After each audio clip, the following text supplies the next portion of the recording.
AITA for leaving my sister and her new husband stranded on their honeymoon because they wouldn't stop pranking me? I, 28M, have always had a complicated relationship with my sister, 26F, and her wedding and honeymoon really drove that home for me. Let me explain, and maybe you all can tell me if I'm being unreasonable here. So, my sister has always been the prankster in the family. Growing up, it was one thing after another. From hiding my school stuff to putting food coloring in my drinks, she always thought it was hilarious to mess with me. I'll admit, I usually went along with it. I figured it was harmless, and I didn't want to be the stick-in-the-mud older brother. But things started crossing a line as we got older. Pranks got bigger, sometimes embarrassing, sometimes actually inconvenient, but I usually just brushed it off. Flash forward to her wedding. She asked if I'd drive her and her new husband to the cabin they'd rented for their honeymoon. The cabin was a few hours away, and since she didn't want to rent a car, she figured I could be their chauffeur, and in her words, it'd be a way for me to contribute without spending money on a gift. I'm not made of cash, so I thought it sounded like a fair deal. But then, the wedding day happened, and honestly, the prank started getting to me even then. I was part of the wedding party, and she made me wear a ridiculous pair of glasses for a few photos. Guess what? Every picture had them. I even got pied in the face during the reception for laughs. So, by the time the honeymoon road trip came around, I was already feeling a bit exhausted by her humor. As soon as they got into the car, it was like prank mode went from 0 to 100. First, they accidentally switched my GPS to French. Not a big deal, but I had to pull over to fix it. Then, they hit my phone while I was pumping gas, and I spent a good 10 minutes looking around the car. When I finally found it in the glove compartment, they were in the back seat, practically crying with laughter. "Come on, man. Can't you take a joke?" they kept saying. But it was a 3-hour drive, and I was getting frustrated, especially because it was just non-stop from there. The radio stunts were next, flipping to random static and bizarre stations.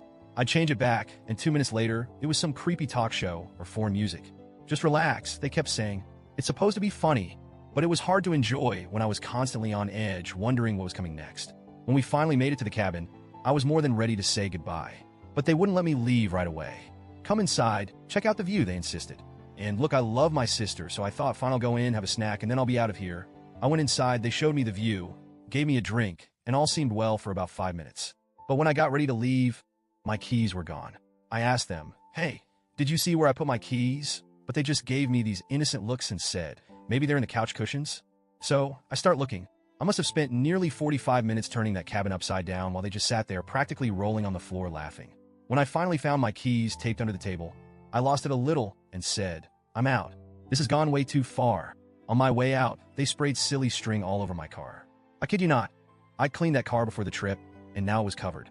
I yelled back, real mature, but they just laughed harder and said, "Lighten up, dude. You're so uptight." I finally got in my car and started the drive back. It was about an hour, and when I realized something was off, I reached over to the back seat, hoping to grab a water bottle, and found my sister's purse. And right next to it, my brother-in-law's phone. It hit me that they left all their essential stuff in my car. For a moment, I thought about turning around, but I was done.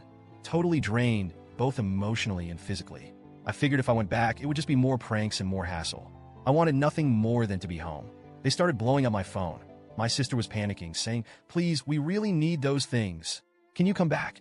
I explained that I was exhausted and that they could either wait until I was back in town or find another way to get their stuff.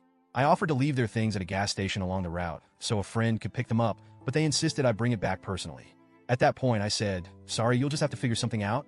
They managed to get a friend to drive it to them the next day, and I didn't hear anything until later. Now, my sister's mad.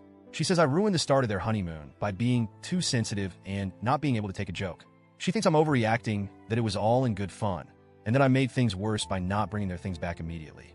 But I can't help feeling like they took it way too far and that they could have respected my limits. So, AITA for leaving them stranded?